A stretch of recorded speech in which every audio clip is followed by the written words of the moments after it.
Hold here. Right. Here.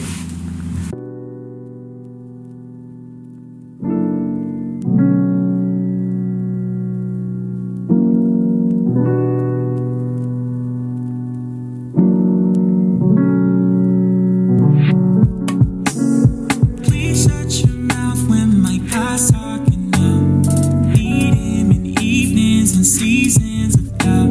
I'm leaning on Ephesians sound. The Godcast. What's up? Welcome back to the Godcast. I'm Nisme, Santana. my boy, and we're about to get it. Our conversations stay rooted in Christ. And yeah, we're just gonna have a good time talking today, Alright. learning and growing. Yeah.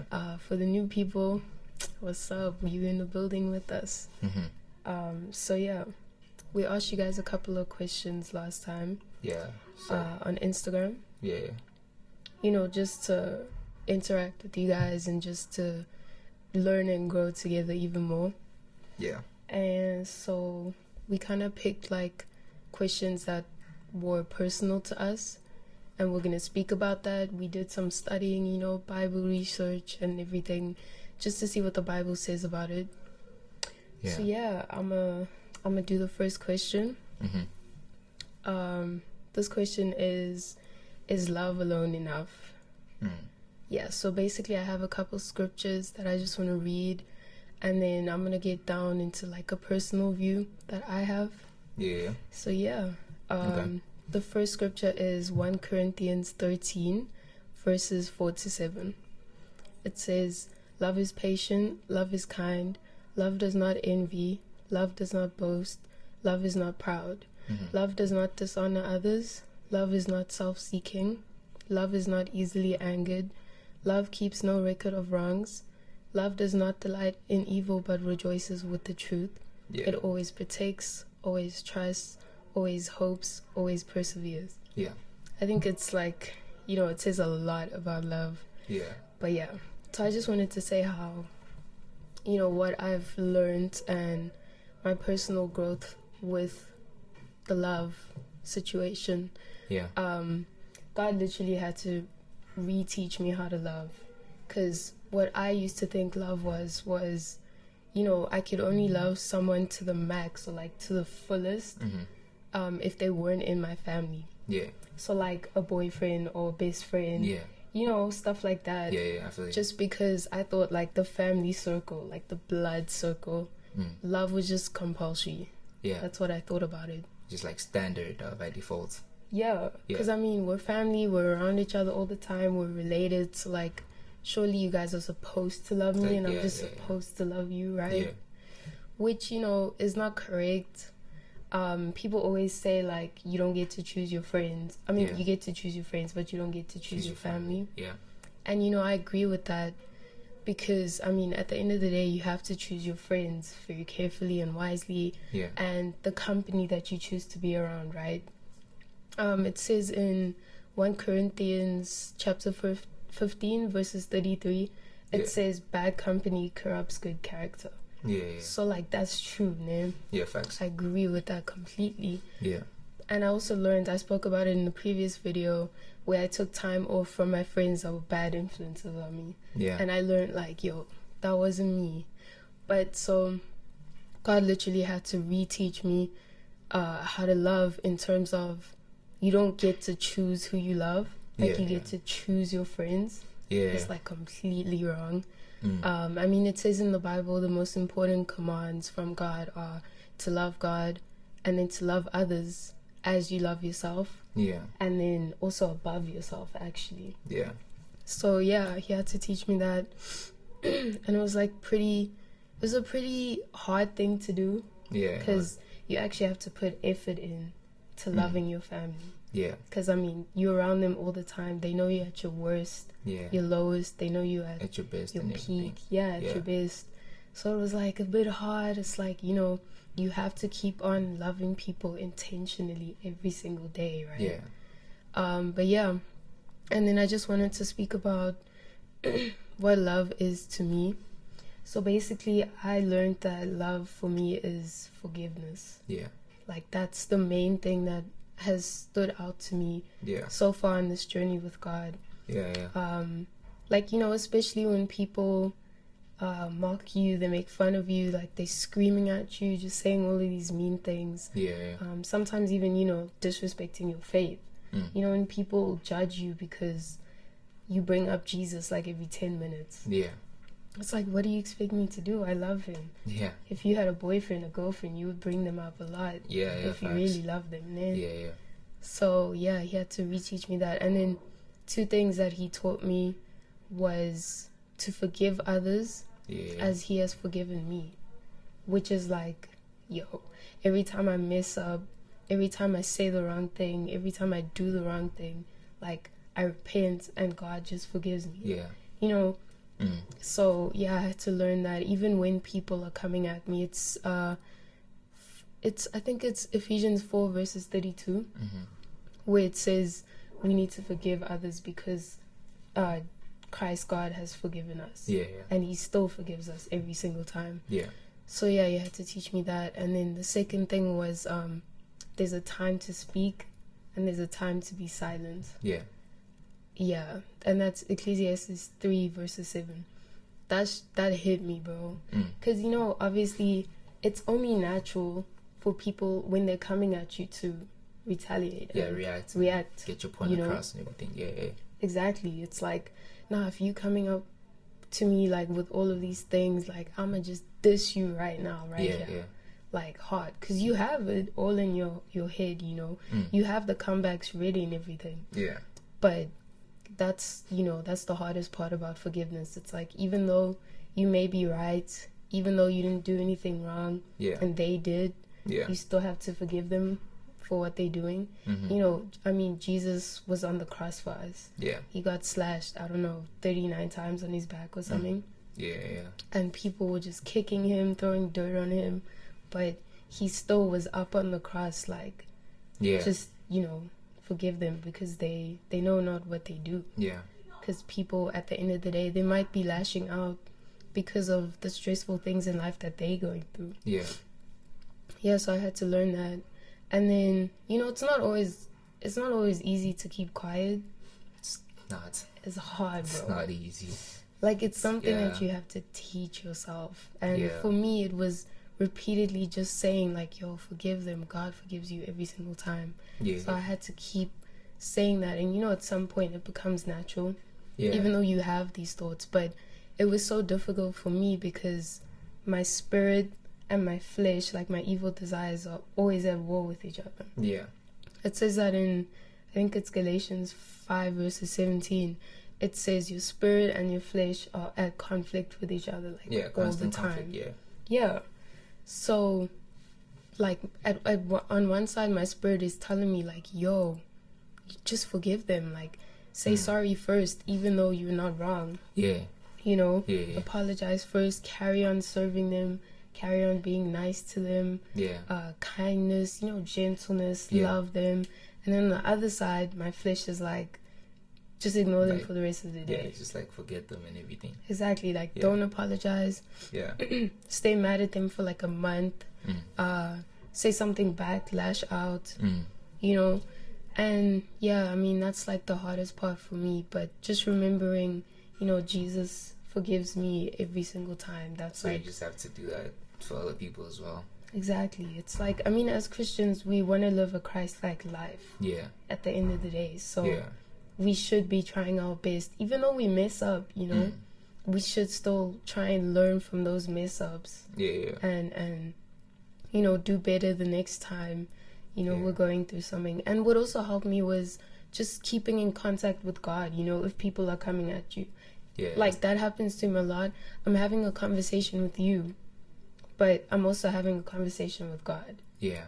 It works so nicely because at the end of the day, he gives you peace and strength for situations that you go through. Yeah. So if you're talking to him in that moment, Yeah. like, it just makes you feel better.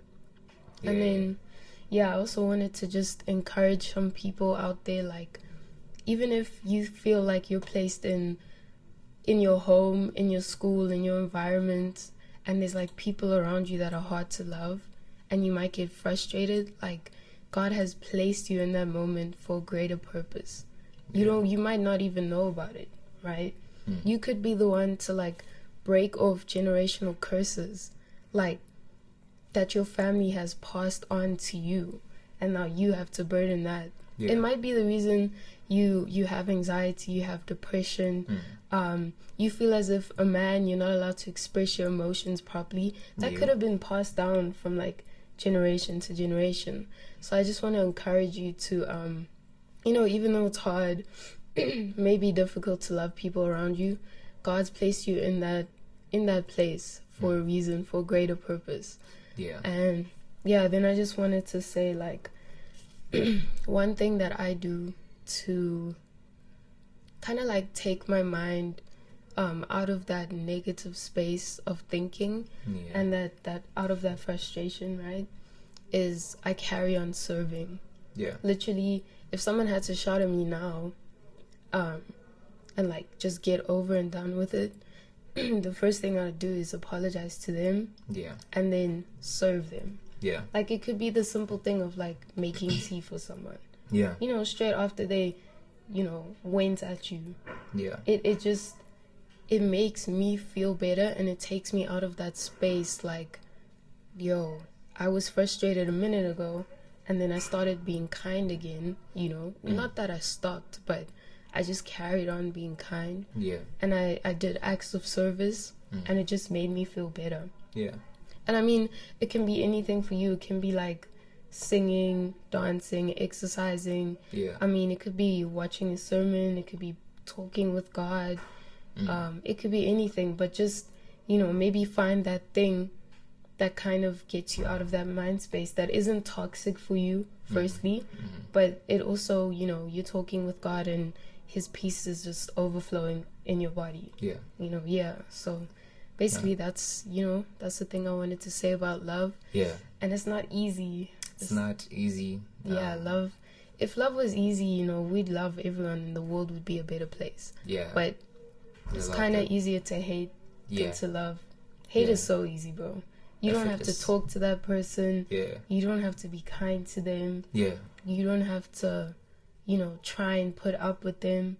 There's a lot of things that comes with love. Because you really don't owe them anything. So it's easy for you to be like, nah, I don't have to do this. I don't have to put up with this. Exactly. It's difficult to be like, okay, I may want to do this, but I have to, serve. I have to like communicate with God, and there'd be that thing of God is telling you, nah, forgive them or let it go or something, and you just like, you feel like you don't want to, you feel like, nah, it's not something that I have to do. Nobody's forcing me, and nobody is, but it's not gonna help you to just hate somebody, So and it also develops like more fleshly and evil desires within yourself, which you obviously don't want, because then the longer you have those evil desires, the harder it might be to get rid of them and to kill them.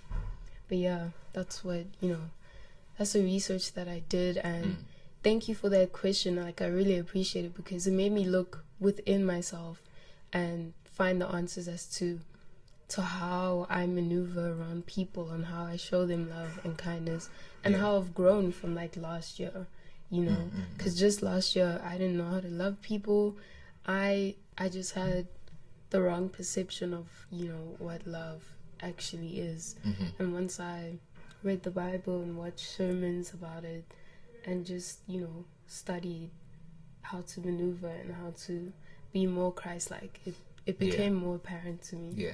So okay, now that's cool. That's actually cool. The thing is, you made a lot of good points, especially regarding how it conflicts with what you might want, and I think that it takes a lot out of somebody to do that. Like, you take it for granted when you love somebody. Like you said, with family, man, you don't really choose family, so everybody feels like they just have to love their families, But in reality, if you look at it, a lot of families aren't good for us, and it takes a lot to still love those people and be around them and accept them for who they are in a way, and then still withhold what you may have otherwise wanted to do. So many kids that hate their parents, they want to like run away from home and they want to do some unspeakable things, and they withhold that and be like, nah, it's still my dad, it's still my mom, I love them and stuff. That takes a lot out of a kid, but it's also, there's like a fine line to that, it can be love, and then it can just be straight out detrimental to you, because you can't, unfortunately you can't love everybody. There's some people, like you said, there's certain times where you have to know when to speak and everything and be silent. The same thing with love. It's like there's certain things and situations or people that you have to just show love to, but then there's certain situations where you just like, you can still have like love and like generally love, but you can't really put yourself like in that situation. You can't now go forward and be like, oh no, I love you because I'm gonna do this because I love you. You can love someone from a distance in a way. So it does make a lot of sense. I think it's so true what you're saying. Like, there's certain family members that aren't good for you. I mean, not everyone believes in what you believe in. So obviously there's going to be a few people that might have a few bad comments to add about you. What I had to learn is you have to love them anyways, but show them love, everything. But then when it comes to like actually having conversations with them and going in depth and mixing with that type of crowd, that's the time to be silent, bro. Because if you're not agreeing with what they're saying, don't argue with fools. And it says that in the Bible. A fool is not literally a dumb person. It's someone, when you're arguing with them, like, don't even argue with them, bro. Because they're coming from a worldly point of view. They're not going to see it from your point of view. I mean, because God has opened your eyes and your mind to understand certain things a certain type of way. And I mean, if they haven't experienced that, they're not going to think on the same level as you. So now that is absolutely true. With fools, it's not a thing of people are stupid or they don't have knowledge. It's a thing of people have, I guess, opposing motives in an argument. So some people don't argue because they want to, they say, I think Stephen Furtick said it. He was like, I was watching this recently, and he was talking about how, you be in an argument or was talking to somebody, and it's a thing of you're not talking to them and telling them all these things on your mind because you want to like bring life to them and get them to know A, B, and C, and you're just doing it because you want to get your point across. It's a selfish act because you may have good points, but they also have good points, and now you guys are clashing. It's like a debate, and in a debate, it's a thing of there's only one winner, and that's how they see conflict. That's what I would call a fool. Someone who thinks there should be a winner in a fight. In a fight, we're supposed to come to consensus and be like, okay, we have this disagreement, but let's compromise and do this or whatever. Even if it's not a fight, just in general, like anything else that this is foolish, for me would be a thing of someone who does things for their own gratification, So arguing with fools is just it's dumb for us because you argue with them and they will always have something to say, and it gets you agitated, and then you end up feeling drained after the conversation, and it's like you wasted so much time trying to prove something to someone, and it doesn't really work out that way for them. And it's also like, what are their motives? If they, like you said, if they're just trying to win in this argument that we're having, or this conversation that we're having, that's an egotistical and prideful motive. Like, they want to feel good that they made you keep quiet and think about life. Which, if we were to argue with someone like that, it's not that we're thinking about life. We're also praying for them. That they actually come to terms with, the real, actual knowledge that we're trying to spread. You know what I mean? So the motive behind, why people argue in fights and everything, it's mainly, I feel like 90% of the time, it's an egotistical fight. To know get I mean? the other person to just apologize. And that's like between, fools and everything. A lot of Christian conventions are also that, though. they're also like that. Like, Yeah, it's just a thing. no, but it says this in the Bible. Yeah, yeah. And then it's like you look at how someone is living, and you're like people in the church judge you because you're not perfect. It's like, if God doesn't judge us when we are not perfect, when we're imperfect, Yeah. why do you feel like you should be looking at what I do and judging that? People be judging your clothes, bro. Yeah. At church. And I've experienced that, you know what I mean? Like, firsthand, I've seen it. And then people try to dress up all churchy, like, for church, and then the rest of the week you're wearing like nothing. Yeah, basically. Explain that to me. It's like, you don't have to put on this act. Yeah, just come as you loves are, you. basically. Yeah, Yeah. God loves you no matter what you're wearing, no matter what you've done, no matter what you are currently doing or currently thinking about. Yeah. He judges your heart. And the fact that you feel like you need to put up this act and go to church and be a certain way and it's honestly because we think other people will judge us most of the time. It's like, oh no, I can't wear this to church. No, Because why? it's somewhat inappropriate. Exactly. I mean, there are, don't get me wrong, there are certain things that are really not appropriate Yeah. for church and Yeah, just but if it's for just like yourself. looking casual versus looking over the top. Yeah, like formal and like casual. That conversation is mad, bro. Because sometimes I just want to go to church in like a tracksuit and a top, and I do. Yeah. But then like most people around me are like jeans, top, t-shirt, Yeah. like suits, and I'm here like, bro, I'm just chilling Yeah. with God. Like, that's Yeah, all there's it no is. need for that, literally. But it's a normal thing, especially in okay, it's a lot of churches all over the world, not just South Africa, but mostly, let's call it black community. You know, we even have a thing of buying church clothes.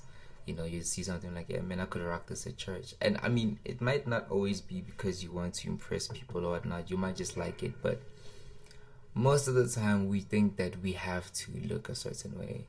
It's not only church and clothes, just other things in life that pertain to God. You feel like you have to be a certain way and whatnot. Yeah. And it's like, who said that? You know, why are you kind of setting an unrealistic or unreal guidelines Yeah. to your life? Guidelines that God probably did not make for you. You know, God Yeah. never said, bro, pull up to church dripping and whatnot. But you think you have to put it upon yourself, you know. And it's like, why are you now kind of trying to overstep the jurisdiction of God in your life? You know, you can't be him. You can't make decisions with him according to what must happen in your life. You just have to obey. So I don't get how a lot of people think that certain things have to be done subconsciously just to so God can be somewhat pleased and stuff like that. So it's mad. It's mad. But you know what I hate? Yeah. When, like, hate is a strong word, and I honestly hate this. Yeah. You know, when, you know, you make it known that you're a Christian to whoever. Might be family, might be friends. Yeah. And then as soon as they see you mess up like once, as soon as they see you doing this thing, saying this thing, maybe even like swearing by accident, they like, their perception of like who you are completely switches. On the spot. Yeah. But on the spot. Yeah. Even like, I know, so we go to a music school. Yeah. So there's just a lot of different mindsets there, a lot of different people. It's mixed demographic. Yeah, there's a lot of diversity and everything in every area of life. Yeah. So it's like, when me and him kind of made it known, like, yo, we're Christians, and then we would speak about Jesus, people were like judging us, and then when they hear us say something, you know, we might have messed up by saying a certain thing, they're like, oh, but you said this. Yeah. Like, yeah. you said that you're a Christian, and you said that God is this, and it's like, why are you really trying to just do that? Like, bro, just let us, you know, we make mistakes. We know we're gonna go to God about what we said and what we messed up in. Yeah. We don't need you to point that out. Yeah. Honestly, at all. Yeah. It's. Yeah. I mean, I feel like being Christian puts people at that place where like they feel like they can judge you easily because now they see this pure image. I think when they say Christian, it's good when you see Christian. It's a good thing that you see a Christian and you think Jesus, but remember we're not perfect like that. We wanna be like that, but we're not perfect like that, and it's okay to not be perfect. So when they see you like slipping up, you know, it's a thing of this and this. Because I know what you just spoke about right now. It's like a thing of I'd be chilling just talking about like maybe something I saw on TikTok. You know, maybe Andrew Tate came up on TikTok and all that. Like, I don't know if you watch wrestling. I know him. You know him, Yeah. right? I've been watching him lately, and he kind of responded to like Andrew Tate's interview with Piers Morgan, right? So I'm watching this thing, and he's also speaking about like how Andrew is what you would call a typical biblical man, but he sees things. He doesn't see it from the narrow perspective that he needs to see it. He sees it from a broader perspective. So yeah, man does know that God is real, and you know everything like that. He speaks facts, and he knows how a woman should be treated versus a man. And I think that's why they hate him so much, because he said a man must be this. But he's controversial, you know. He's very vulgar. He's very violent and everything. So that does not make him a man of God. So now when I would talk about like, okay, no, Tate did say this, and I understand why he said this and stuff like that. I know why he said it because, you know, I've read up on my literature, just Bible, and I was like, okay, I know what a man is supposed to be. Yeah. I know what a woman is supposed to be, according to roles and everything. So when Tate says this, I agree, but I would get roasted in a way. I would get like kind of binned because I said the word Andrew Tate. Now it's like, oh my days, how are you Christian and you support this guy? I'm like, it's not even about the thing of I support him. If someone says a fact, I mean, even the Bible says, look, even a demon has knowledge. A demon could tell you something smart, then you'd be like, dang man, I don't know you knew that. But he's still a demon. He's still trying to kill you, but he's still a demon. So regardless of whatever the thing is, when let's say you recognize knowledge that you feel like, okay, cool, this could be backed up by scripture, and you use your own discernment to it, it should not be a heavy chat like, yo, dude, you following this guy. It's only if, let's say, I immerse myself into it, and then now every day I'm talking about him, then yeah, call me out for it, you know, hold me accountable, but don't come at me for that one time where I said, yo, this guy might have been smart for saying this, and then you're like, oh my days, you know, all this and this. So yeah, it's weird how you get crucified. Yeah. You know? I think I think it's just the way a lot of people do it. It's like, don't come at me like that. Like, don't come at me like I'm being a hypocrite or something. Come at me with love firstly, and then, like you said, hold me accountable to what you see me doing, and just let me know, like, yo, I see you doing this. I don't think it's good for you. How do you feel about it? Okay, I'll take that into consideration. Thank you for telling me. You know what I mean? Like, you don't need to come at me screaming. You know what I mean? And a lot of Christian people do that to actually, like, people who aren't saved. I remember Tim Russ was talking about Disney and everything, and how Lightyear, the movie, has I think it's a lesbian couple in the beginning. The Buzz Lightyear movie. Yeah, I haven't watched it. I don't know it, but I've heard of it. I'm not sure if it's a man and a man or a woman and a woman. I think it's a lesbian couple. Yeah. In a kid's movie, bro. You as a Christian, you need to decide in your family and in your heart how you want to go about that. But then Christian people coming and attacking Disney. Yeah. Like, it's like the same thing, like people coming and attacking us. Yeah. You know, we're gonna mess up, bro. Yeah, regardless of, we're never gonna be Jesus. Yeah, we can be like him, but not him. We're never gonna be him, exactly. Yeah. But that is what we're trying to do every single day. And you know, we go through the same things that you go through. Yeah. People go through different things, but the same, especially if we're like the same age, there's people in our lives, there's drinking, there's partying, stuff like that. It's like we're all just humans living on this earth, trying to be the best that we can in the way that we have learned or the way that we want to. So, if people, this is like what I was saying about love. if people are just coming at you like that, bro, it's not okay. That's like, yeah. So kind of to answer that question, kind of love alone, I feel like is enough. You know, and things that follow, like that first verse said, patience, trust, hope, perseverance. Just keeps no record of wrongdoing. Yeah, all of those things Gentle. come with love. Yeah, It's like a full package, but love is the most important one. It says in the Bible, if you do not have love, like you can do all of these great things, but if you don't have love, you're literally nothing. So I would, yeah. Because remember, God is love, you know. Exactly. So yeah. All right. So let's get to the second question. I found this one on my IG, and the person asked, "How does one escape from crippling thoughts? Because I've been battling anxiety lately." Okay, so I'm gonna look at this from like two perspectives, because I like looking at it from God's point of view, and then also understanding what the person means from their point of view, right? So the thing is with let me start with crippling thoughts before anxiety. Crippling thoughts, you know, they form part of anxiety. Some people, they call them intrusive thoughts, not like crippling. Intrusive thoughts, it's that that voice in your head that's always saying the worst possible thing.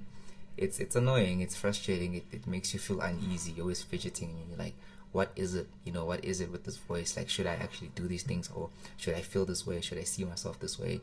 And it's not a good thing, but you can't help it. You know, I think the worst element of anxiety, among other like mental health issues, is the control aspect.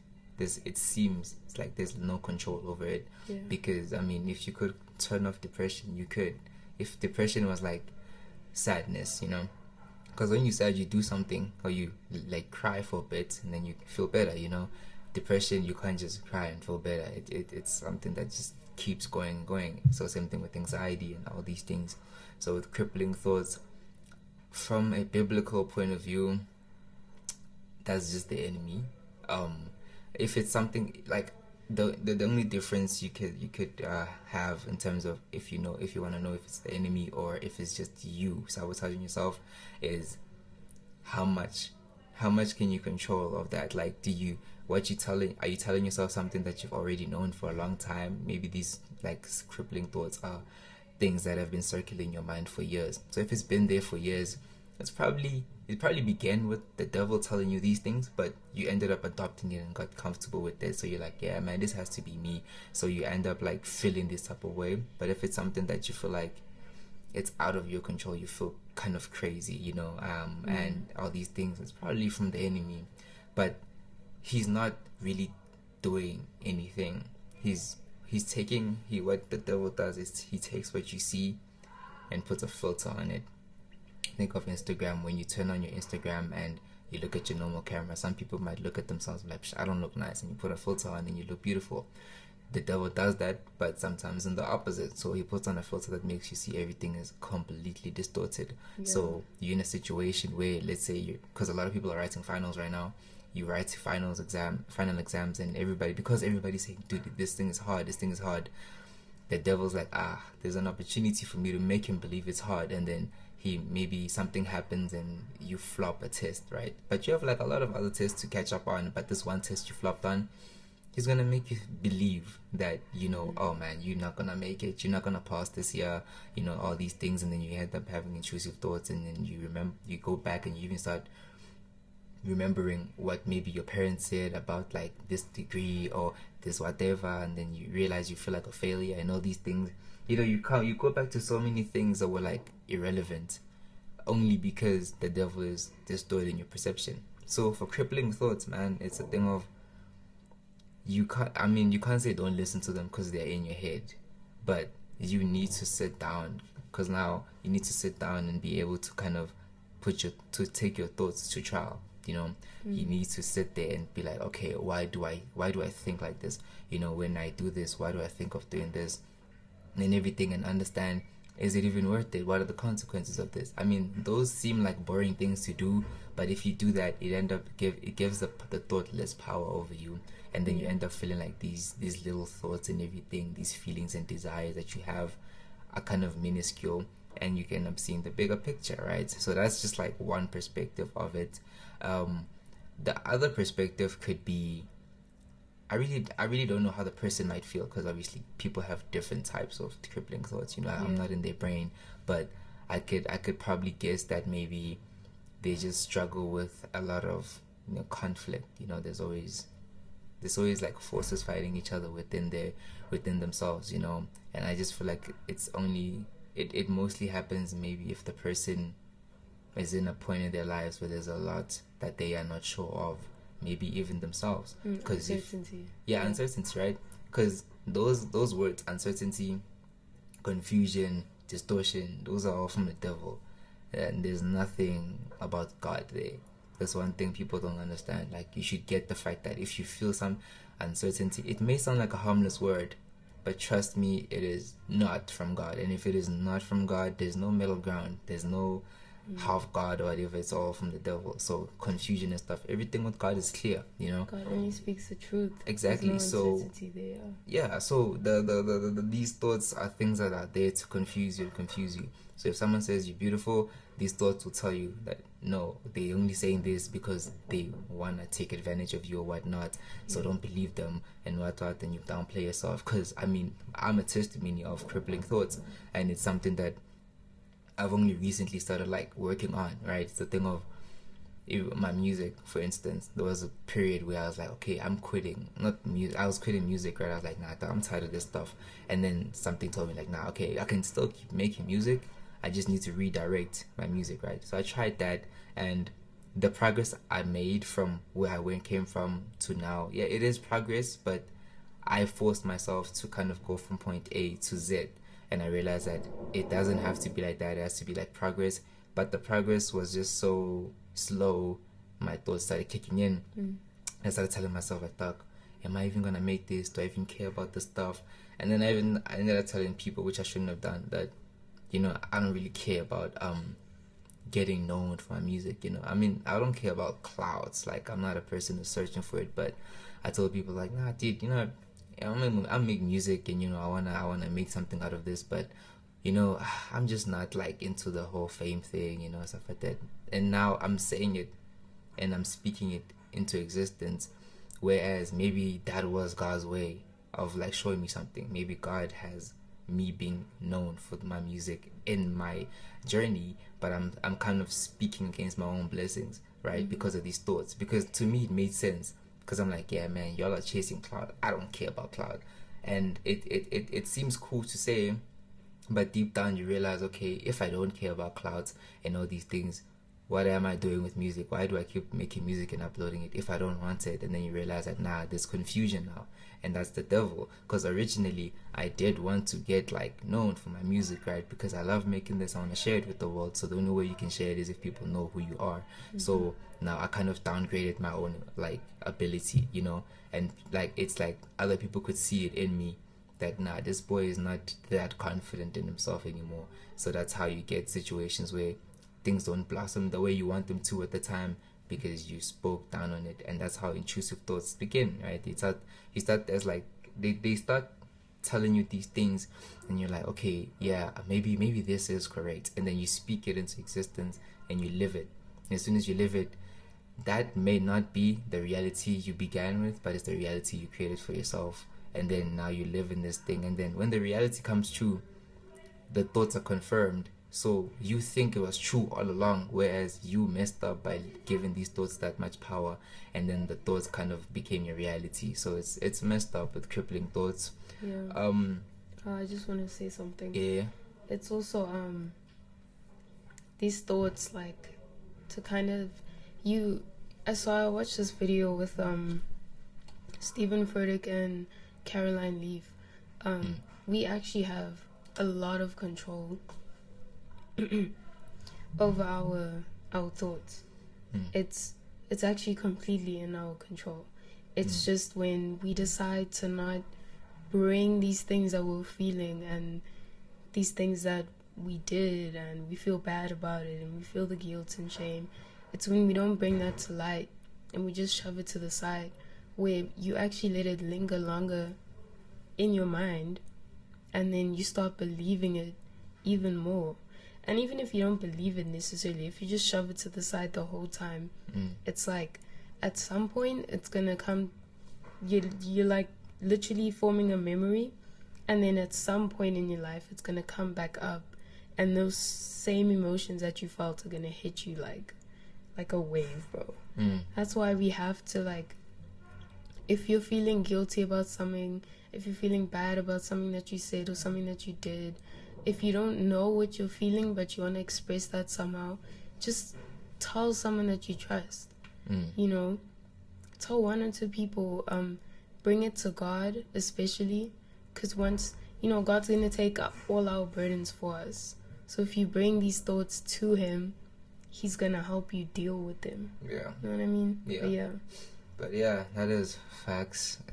We do have control. I just think that all of us are told that we don't. Yeah. And you just believe it and you think, oh, nah. I mean, if the idea of having control over these things seems crazy from a normal point of view, you would think that, nah, dog, like, this don't make no sense. How do I seemingly have control over all these things that don't seem to come from me, you know? Yeah. So, yeah. I also want to say, like, you were talking about, you know, most of the time it's the devil. Yeah. But not, you know, if you think about it, it says this in the video, and I'm actually going to link the video that I'm talking about in the description below. But it's a good video. Please check it out. Like, it's really good. Yeah. They talk about the blame game and Christian like society talking about you know, always just blaming the devil. If you have like this intrusive thoughts or anything like that, it's like, oh no, it's just the devil trying to put me in this hole, and then you just shove it away. You're supposed to talk about it, even if it is the devil. Most of the time it's just memories that you have. You know what I mean? Yeah. And they just come into light. Yeah, but yeah, I feel you. I mean, blaming the devil all the time isn't always the way. Sometimes we do cause it for ourselves, especially if it's like willful. That's just how it is, you know. But yeah, with anxiety, it's a very crazy topic. But looking at anxiety from like a physical point of view, it's something that I have experienced. I mean, you've experienced it as well. It's a thing of like, I'm sure a lot of people have experienced it. It's a common thing, you know. It's this. I could describe anxiety as an alarm that goes off, but you just don't know what it's for. You just feel doomed. You just feel imminent danger. You just feel unsafe. You know, you feel like something is very wrong, and you feel uneasy all at once, like intensified, and it feels like there's nothing you can do at that moment. I think that's why a lot of people go into, like, you know, they have heart palpitations and stuff like that, because you literally don't know what to do. You're even confusing your own body as to, you know, what to do. Obviously it's broader than that. There's other things to anxiety, but generally anxiety is just you call it a stronghold. It's like depression, you know. There is a spirit of depression, you know. There are spirits for almost everything, if not anything, you know. So you gotta understand that these are it's spiritual as much as it is physical, you know. And it's just a thing of, yeah, not everybody really chooses these things. You could just be growing up with anxiety, you know, or you can develop it in your adulthood. A lot of adults have anxiety because of, you know, the environments that they're in, you know. Because there's this example that said, I'm not sure if you ever sent it to me, I sent it to you, but it's a thing of if you take a delinquent and put them in a good environment with good kids, they're gonna do something good. They may not be a good person, but they're gonna do something good because the environment rubs off on them. So if you take a good kid and take them to a place full of delinquents, they're gonna end up doing something bad, even though it might be a small bad thing. But because the environment said it's okay, you feel like you have to, like, now act in this way, you know. And it's things like depression. If you're in an environment that's bound to depress you, you're gonna feel depressed at some point, whether or not that environment was the main reason for you feeling depressed. But there were so many things in your life that were kind of dead ends all over that you could see that, oh, if I continue like this, something might go wrong, but you just kept going. But then maybe that one thing was a catalyst and just made everything happen all at once. Now you have depression. But you forget, if you're in an environment that encouraged you, an environment that, you know, was like this and this, you would have probably been better off. But now there's people who beg to argue that depression is completely a mystery. Like, dog, it just happens, you know. I once knew someone, I was close to someone who, well, not close to someone, I dated someone who has depression, right? So, and stuff like that. And the first thing they would say in an argument is, I have depression. It's no longer a thing of, you know, it's part of your life. It became you, right? It started becoming an excuse. Yeah, it's becoming an excuse, and now you're falling into that excuse, and you're like, it's clinical. Like, this person was explaining so much that I knew it because I've studied like mental health before, you know. I was interested at some point, so I spent a lot of time studying this stuff. But she would explain it as if I'm dumb, you know. She's like, no, clinical depression, you know, hormone imbalances. I'm like, yeah, that sounds scientific, but you're just using science to back up you being a bad person. If you make a mistake, you made a mistake. Own up to it, you know. Don't now say it's depression, you know. Now with anxiety, again, anxiety causes you to withdraw from people and everything. Someone might have anxiety and maybe not want to do something with someone else, right? Like meet up with someone else, or let's say not even meeting up, because meeting up is it's a minuscule thing, but maybe being friends with somebody, right? Maybe just, like opening up. Yeah, opening up and everything. Because it might be really hard for them because, again, everything feels like danger. But B, at that moment, they might not feel that danger, but they say they don't want to be in a situation that could potentially like cause the triggers to go off, even though that person means like the best for them. Like, you know, the person doesn't want to hurt them. They would rather not like stay in their comfort zone. Let's call it a comfort zone, and just stay in the anxiety. You know, the anxiety is going to happen regardless. It's up to you what you're willing to do about it the next time it happens. So when it comes to life and issues, someone said that's a tweet that said in life you progress only from failures. You don't progress from win to win. You can't go from making $1 million to making another $1 million and call that another win. You just made the same thing twice. If you ever want to call it progress, you have to go from pain to pleasure to pain to pleasure. So a lot of people, especially anxiety, they don't want to be in a situation that would trigger that, and it's understandable, it's practical. But if you think about it, if there's all these people around you that care about you, and there's all these resources, and then there's a God that loves you that much, you being afraid of opening up to them is the devil saying, no, stay here, you know, stay in your comfort zone. You forget that anxiety is going to happen. You know, you being a Christian is not going to kill anxiety immediately, but you know that when you get anxiety, you're in a much better standpoint, right? You can tell your anxiety like what to do at some other stage. You might still have it, but you can handle it better, you know. And it's like people don't want to be in that state because they're afraid of, you know, leaving their comfort zone. It's uncomfortable, and it's already bad enough having anxiety. So being in a state of like opening up and stuff like that, a lot of people could open up. You know, people that say I don't open up to like everybody, but there's this one person I open up to. That person, most of the time I have that person. I have those kind of people that I just open up to, right? You included. And it's like those people, I didn't have to go through years of knowing them for me to be like, yeah, you know, this person and this person. It just exactly. So it's something that like you can just feel like, okay, this person I'm not used to, because I'm not used to opening up and stuff. Like me talking about my feelings, like deep feelings and stuff, that's something I just don't do with a lot of people, but I do it with certain people, right? It's not it's kind of like a double standard, because if you can do that with certain people and, you know, open up and stuff like that, those people are still people at the end of the day, you know. There's someone else, that person that you're not trying to open up to, that's new in your life. You're making that excuse of like, I don't know you that well, I can't open up to you, but you forget the people in your life that you opened up to this whole time, or people that you probably didn't know that well, you didn't grow up with them per se, and you still opened up to them because you felt safe. But again, comfort zone, So anxiety, from my perspective, is basically, let's say, your strongholds. I won't say the devil, because I mean it's not a thing of, I can't really say he's always actively there, but these strongholds and these reactions in your body are just kind of a way of keeping you, like spiritually wise, keeping you grounded at the point where you're at.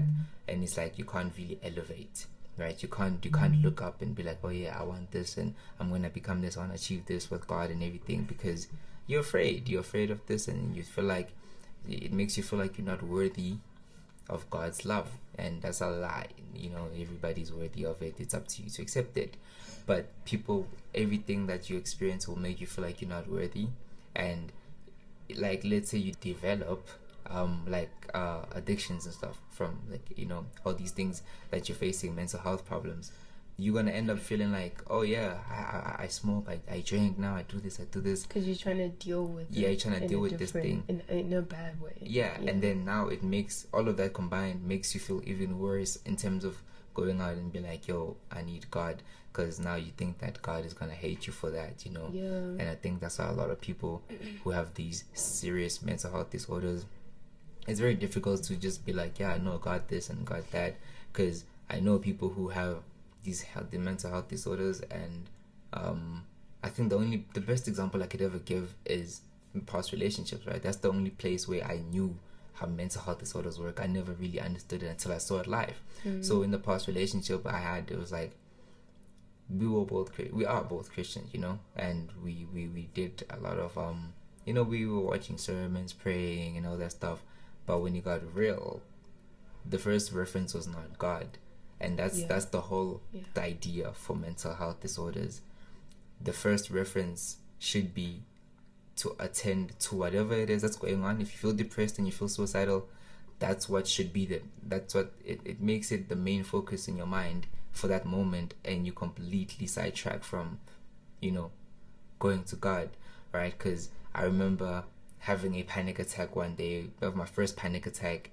I don't know what I did that day. I just chilled, and then I was watching a sermon and I felt uneasy, right? I thought it was Holy Spirit, but then I started having heart palpitations, and it was a scary feeling.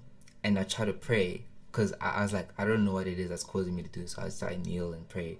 I close my eyes, and I see something scary. Like, I don't even know what that was. And then I stopped praying, right? And then after that, I'm still anxious and everything, but I force myself to get to that point of prayer. And then once you get to that, through the prayer, you end up realizing, okay, cool, I can calm down now. It may not calm you down immediately, but you feel like, okay, you've already put it out there to God. Now you can try your best to relax. But when for other people, when they experience that, that's not their first instinct, and that's how I feel like anxiety hinders you. So the only advice I could give to the person who sent me this, because they did ask, how does one escape from crippling thoughts? I mean, if you thinking of it as an escape is already a bad thing. You're not trapped. You are being told that you're trapped. That's good. You're not trapped. You're not trapped. You're not held captive, bro. Like, you're not. Nobody's chaining you. You're not in hell. You're good. You're right. You have free will. But these things are gonna make you feel like you can't escape. You're gonna go insane. You're gonna feel like you're in a mental asylum or something. Yeah. So first of all, let's not say escape. How do you deal with it? How do you subside it? The first thing is challenge it. Everything that has to do with spirits, anything like that, you challenge it. You test the spirit. So you don't have to now go, scream and at these things. No, you're probably talking to thin air, but you have to sit with these thoughts and be like, where do you come from? You look at the thought and be like, where do you come from? Challenge that thought. Because one thing I know about, like, all these thoughts that come from the enemy or whatever, they will never really make sense, right? Can I say something? I just thought about this.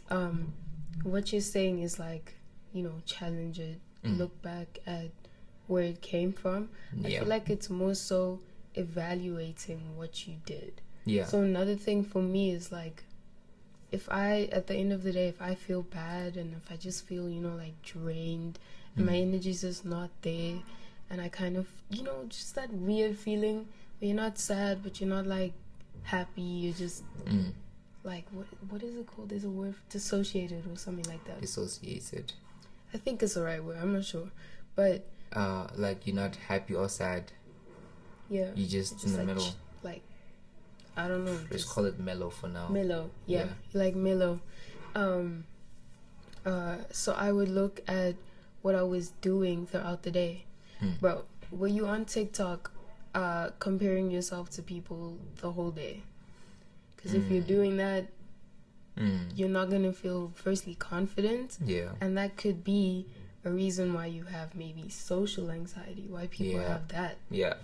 If you keep on comparing yourself throughout the day to other people, it's like, obviously you're not going to feel confident. Yeah. And now it's going to create these thoughts, and if you don't say how you feel, if you're not telling God or someone, if you don't bring it to light, you just let it linger, obviously you're not going to feel the greatest, and you're going to have that anxiety whenever that thought pops back into your mind, because now it's like a recurring thought, right? Yeah.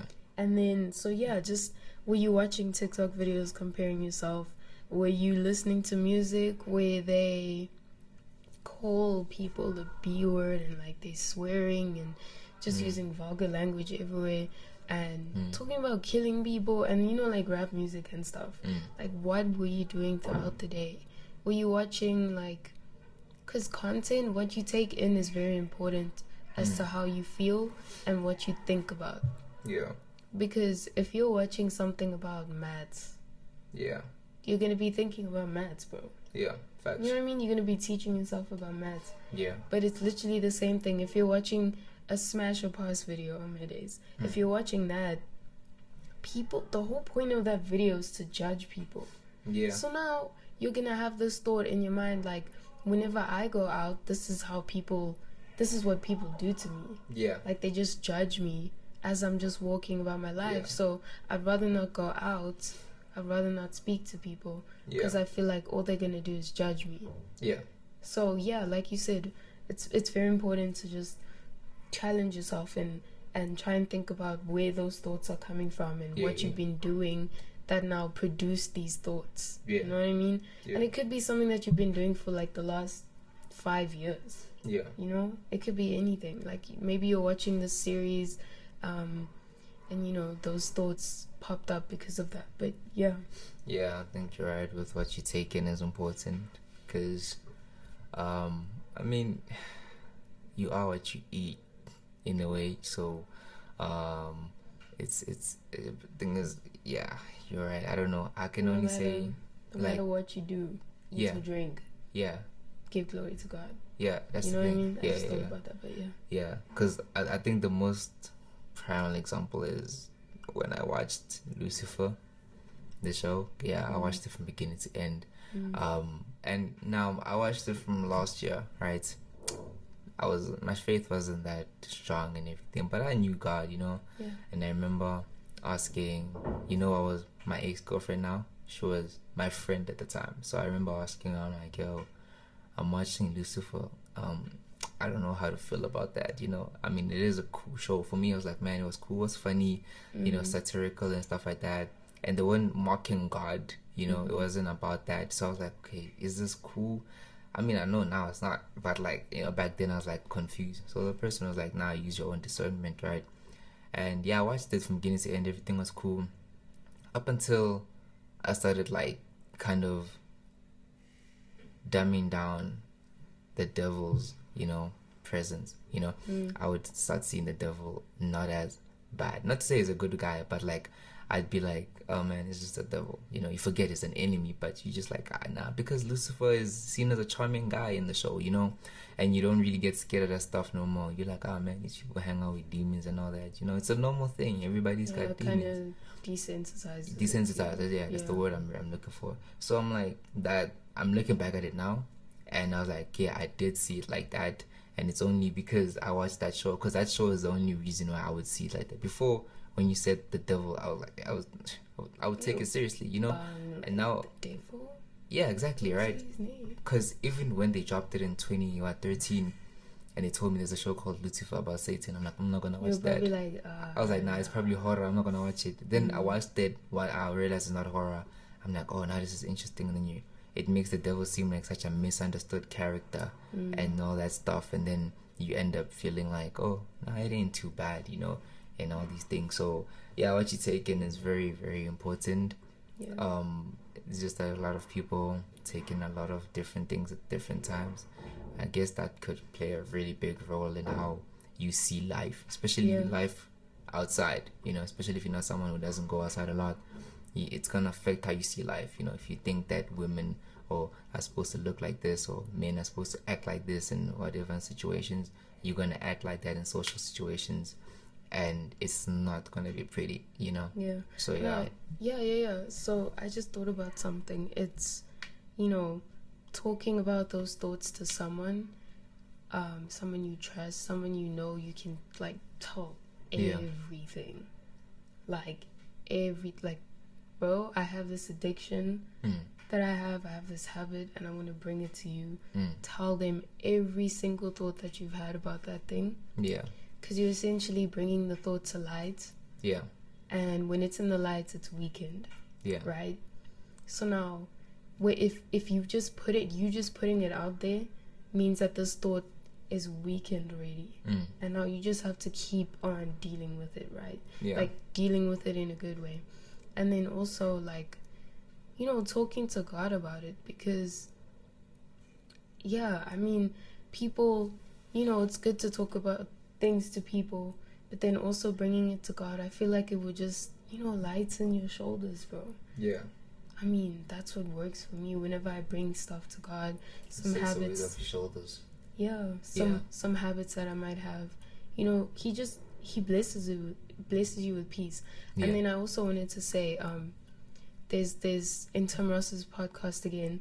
He's on a podcast with Michelle, this girl from Destiny's Child, the group. So I watched it, and one thing that they said that really stood out to me was, it doesn't just have to be Jesus. It can be Jesus and therapy. Like, it's not wrong for a Christian person to go to therapy and get help. Yeah. You know what I mean? Yeah. It's not wrong at all. It's Jesus and therapy. It's not just relying on therapy. It's not just relying on like you're dependent on Jesus. But if you need to get help, bro, go get it. Yeah. There's nothing wrong with that. It's not like put it upon you're yourself. like disowning Jesus now because you're going to therapy. No. It speaks about in the Bible how important your mind is. Yeah. And that's where everything takes place, you know what I mean? Yeah, so I just wanted to say that. Nah, I feel you. But anxiety's, it's a very, very, it's a tough situation, These are things that people deal with on a daily, and everybody feels like they can't escape. There's always a reason why they can't escape, there's always an excuse, and you're like, why don't you try this? Like you say, Jesus and therapy. Why don't you just try that? Go to God and get some help. Go to therapy. No, therapy won't work. And this, then what will help? Nothing will help. I'm not, like they'd be like, I'm not worth enough and stuff like that. And that doesn't make sense. It's like, if you're not worth enough, if you're not worth anything, why are you here? Like, why were you born? Why does your presence affect other people? If you were nothing, your presence will not affect anything. It's like an inanimate object, it's like passing a rock. If that rock goes missing, I'm not gonna miss it. But if someone goes missing, you're gonna miss it at some point or another. Whether I like that person or whatever, it's still a person. That they mean something to the world. So I guess people just don't see things like that, and it creates a generation of pessimistic people, Yeah. So Well, if you're still breathing, God still has a plan for your life. Yeah. That's, you know what I mean? Yeah. And don't be afraid to ask God, like, God, please reveal your purpose for my life to me. There's nothing wrong with asking him. Yeah. Yeah. But then you have to be patient for the answer. You have to wait sometimes. Sometimes you don't. Sometimes you do. But God wants to have conversation with you. Yeah. Like, he really wants to talk to you. So, you can come to him with anything. I know that one way he talks to me is with my dreams. Yeah. That's him having conversation with me. It's not really back and forth in the beginning, because he's having a conversation with me, showing me the dream, and then if I want to take part in the conversation, if I want to be there talking with him, it's me asking for the message from the dream. You know what I mean? So let's say you see like someone, an old friend hits you up or something, or even just a person that you talk to on the regular. You can ask God, like, God, should I be talking to this person? Do you want me to? Is that okay? You know what I mean? And he most likely will give you a sign to let you know, like, no, or go ahead. I feel you. But that's basically what I have for now on my Instagram. The other questions, I do have like 2 other questions. I think you have another 2, ne? I'm not really sure how many we I had. just remember the question where it said open-minded people know and accept the fact that females and males aren't S. I thought that was, and I actually thought about it while we were talking about something. It's like, Andrew Tate. Yeah, so it's like what he knows about females and males. He says that he bases that off the Bible, right? It's like, and you said people were hating on, that's why people hate on him. Main reason, I think people hate on him because of how he puts it. So people are hating on him because their eyes and their ears and their understanding hasn't been opened yet to actually realizing what the Bible is saying. The Bible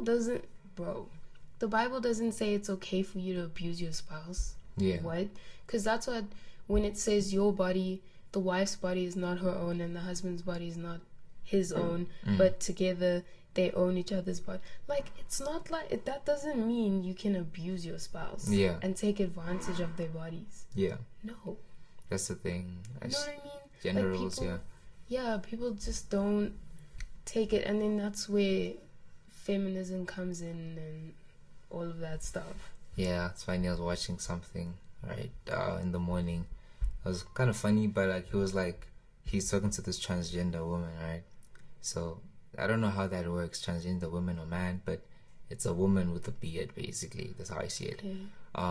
So this guy is talking to her. He's like, so how do you own pronouns, right? And then he's like, that's a part of speech. You don't own pronouns. And then he was like, and then he's like, how can I want to own the adjective? And I'm handsome and if you call me anything else, he's like, but explain it. Like he's like, it's like me saying I own adjectives of saying I'm handsome and whatnot, and that's just my perception, and you have to respect that and call me by that. And it's like, I'm owning the part of speech. Like, I don't have to impose that onto you. So I feel like this generation is kind of weird. It's confusing me too, and I'm in it. And it's like, everybody has these different perceptions of everything, especially when it comes to gender roles, And I remember gender roles, that's a long topic that I would like to get into sometime, but like, in brief, I remember Jordan Peterson said this. He basically pulled up stats, right? Not pulled up, but like he spoke about stats, and he's like, about like most of the STEM industry, basically, hard labor, engineering, all these things is mostly men, right? Hard labor jobs. Like, if you had to think of a job where someone has to potentially die while doing their job, you're thinking of a job that a man should be doing. You might not say that's not true. Yeah, there are women who do that, but you always associate a man who does things, right? It's always Bob the Builder, not Dora the Builder, that kind of thing, because that's what men were equipped with, right? They're equipped with, if they have a family and they gotta feed the family, they have to get jobs that are even going to cost them their lives for that kind of, to keep their family afloat, right? So Jordan Peterson was like, as a man, you have this role, right? It is not easy at all. It is hard. And that is why a lot of men are also CEOs, right? Because they work their lives off to get there. Now, a lot of CEOs are very old people. These people work their whole lives, right? And then you get female CEOs who are really relatively young, because of equality, right? They're like, nah, she's a woman, let's put her in. And she relatively does a good job, because that nobody says women can't do the job. But it's a thing of, now Jordan Peterson was like, if women really wanted this equality, the feminism says that they want equality, is like the good stuff that you want, all the good stuff, think as far as you can. You need to now think of equally and oppositely of the bad things that could happen, right? You could die from wanting this thing that you want, right? A lot of men die doing these things. You get in situations where you just jeopardized, and you're in debt and all these things. So he was like, the only reason why they want equality is because right now, in the things that they ask for, it's convenient. You want equality because you want to get a good job and everything, which is sensible, and it's good to ask for a job that pays you maybe the same as a man that's working the same job, but understand what he went through or what he has to go through for that job. And are you willing to go through the same thing? Are you equipped like that, or are you going to be emotional about it? Because women are prone to be emotional because they've been bred to be mothers. And like, a mother is not someone who you think of as ruthless and what. You think of a mother, someone who's loving, and you need to be equipped with that kind of skill. But people are like, nah bro, equality. I'm like, yeah, but when the bad stuff comes through, even this meme about the Titanic, and they were like, no, let all the men and kids go first. The women were like, what about us? And you're like, y'all want equality, right? So we usually send the women out first, so we send the men out first. So find a way, like, to get on your own lifeboats. And now all of a sudden they go to their default gender roles. Now they want to submit, and it's like, it's just, that's how it's not godly, because it is. There's always something that can break it. It doesn't make sense at some point. I think people need to understand that God made man a certain way, and he made woman a certain way. Yeah, it is true that women are more nurturing than men. Yeah. Because why? Because they bear children. Yeah. It happens to me, like, if I see that, like, my boyfriend hasn't eaten yet, I want to care for him. Yeah. And sometimes I'm even going to be harsh, like, yo, why haven't you eaten? Like, dude, come on. Yeah. And then men are wired to support a family. Yeah. Literally. Yeah. Adam had to take care of Eve. Yeah. And Eve had to nurture him and support him and what he does. Yeah. He was naming the animals in the garden. Eve had to, like, she wasn't there yet, but he had that responsibility to name the animals. You know what I mean? Yeah. So I think a lot of people just need to understand that we are wired differently. Yeah. You know what I mean? Definitely. And I'm not agreeing with, like, from a political point of view with, in the past when if man and woman had to work the same job, men would be paid a higher salary. I'm not agreeing with that. That's not okay. Yeah. But it's like, you just need to understand that we can't do certain things that men can do. Yeah. And why we're trying to push that barrier, I don't understand, because our brains and our bodies are not wired for that. Yeah. You know what I mean? Yeah. Yeah. But yeah, no, that's a topic that we definitely gonna get into, like, we have to get into research and everything. And but those are the two questions that we handled today.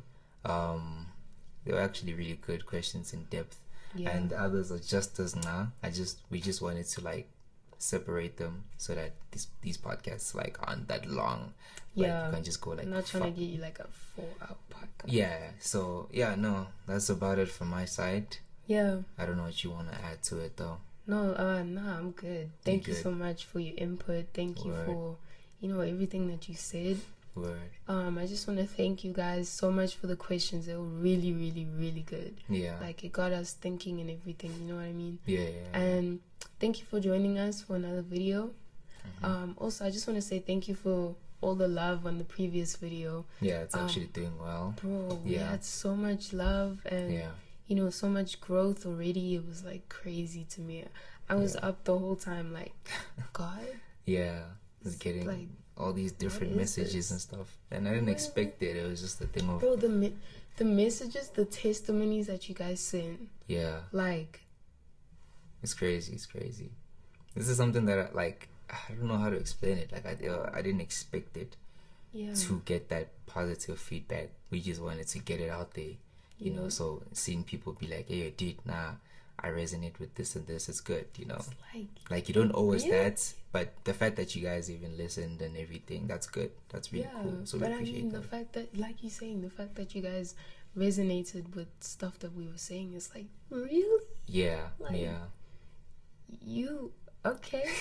yeah. like, It's mind-boggling because we did not think. Yeah, we we're would like to literally do just that. up here just being ourselves Yeah. and So, speaking yeah. about our life. But yeah, thank you so much for tuning in to the second episode. I hope that, you know, some of our words resonated with you again, Mm-hmm. and that you just continue to learn and grow with us and together. Yep. Yeah.